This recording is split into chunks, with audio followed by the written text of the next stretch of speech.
Howdy folks, it is Diecast Buffet here again. What a Roval race. Look, this was, I don't even know how to describe it anymore, guys. So Kevin Harvick takes out Chase Elliott and looks like an idiot crashing later in the race. Oh my goodness, man. What an up and down race it was.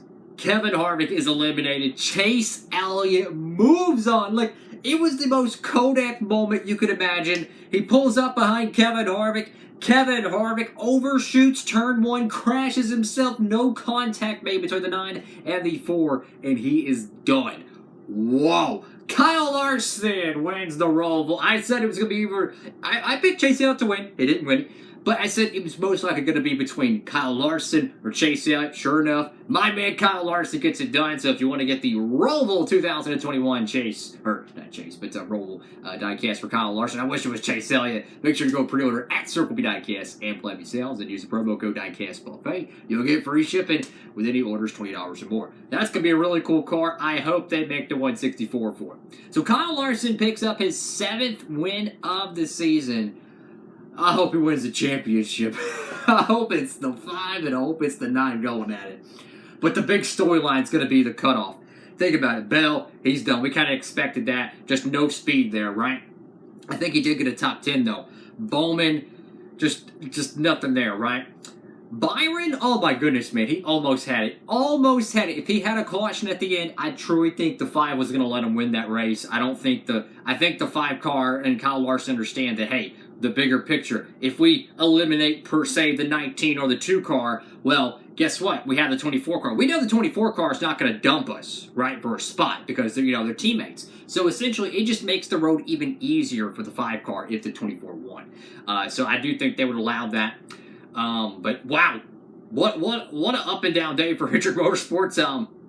Larson, I mean, borderline was out. I mean, he could have legitimately been eliminated. If they had a catastrophic power failure or battery failure, the alternator, whatever was going on with them, the 48 had issues as well.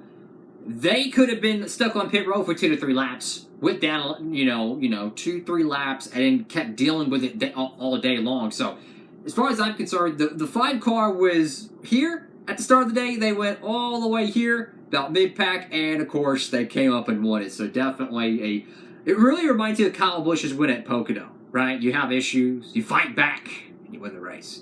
Sometimes, a little bit of adversity sometimes can kind of pave the way to a successful victory. But absolutely, man, the big story, Chase Elliott. So for those who missed the race, okay, so the 4 car comes up to the 9 car, right? He bumps him, hits him into the fence. 9 car looks like he's done, right? Big damage to it. The 9 car said on the radio, well, if we need the spot, go crash the 4 car. Well, Chase Elliott was, didn't go a lap down pretty much for the most part. Kept fighting, kept preparing at X, Y, and Z. Well, anyways, they finally got the caution. They got caught back up. Chase Elliott's car's finally put back together, missing the back bumper cover. They're digging, scratching through the field. And then he comes up on the 4 car on the front straightaway, right? It's the Roval. And the 4 car is entering turn 1, and then he overshoots it because the 9 car is behind him. Now, you might say, oh, it's a coincidence. I highly doubt it. Because, 1, they showed the radio chatter. He's telling them the 9 car's coming. And then they also showed the rear view, or looking at Kevin Harvick looking at the rear view mirror. You can clearly see he's looking up at the rear view. And they're telling him the 9 car's coming. And then automatically he overshoots the corner. I think he was a little bit scared or worried. Either way, it was the most Kodak moment karma situation that could have happened because I truly think Chase Elliott was going to take him out if needed, spin him out, whatever. I tell you what, man, it could have been more perfect. Harvick wrecked himself after dumping Chase Elliott, looking like an idiot, a complete idiot. Karma got back to him. Honestly, the Roval wasn't even that good of a race. I'll be honest with you. There wasn't just, I don't know, like the last 25 laps were fantastic, but it just felt like the first, 60, 50 laps, something was kind of missing. I mean, the 9 car ran really good most of the day, but it just felt like something was missing, right? There wasn't that the intensity, the drama, just something kind of felt lackluster. And I'm afraid this is something that we all kind of expected to come with the Roval. This being, the 4th edition of the Roval, I think the unpredictableness and the, okay, how do you tackle this track and all the new things, I think it's actually worn off. I think the teams have already caught up to it. They already know, okay, you can do this in this corner, you can maximize this. I think with the first 3 runnings of it, a lot of people, you're still learning and there's a lot of uncertainty. But I do think that the Roval is starting to lose its luster, unfortunately, which is not fun, not cool. But nonetheless, though, it was the final wild card race of the season. Kyle Larson gets it done, but oh, it's going to be a championship bout. So Kyle Larson's pretty much got a Noah's Ark full of playoff points at this point. Chase Elliott, let's see, so it's Larson, Chase Elliott, Kyle Busch, Martin Truex Jr., Brad Keselowski, Joey Logano, and then you got Ryan Blaney, and I'm forgetting someone else throughout the through the whole thing. I think it was Hamlin, I think. So you got your 8 drivers. All 3 of the Jurgens Racing cars advanced, 2 of the Hendrick cars advanced. No more Stewart-Haas Racing. All 3 of the Penske cars there. So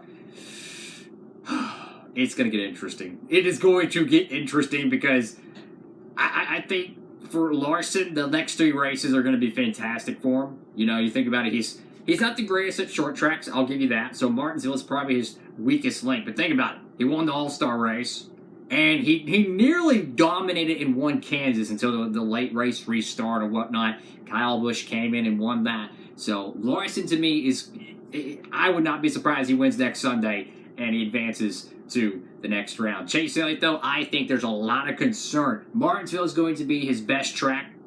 I think Kansas he struggles at. Obviously, he struggles at Texas, but I think Martinsville, he did win this race last year.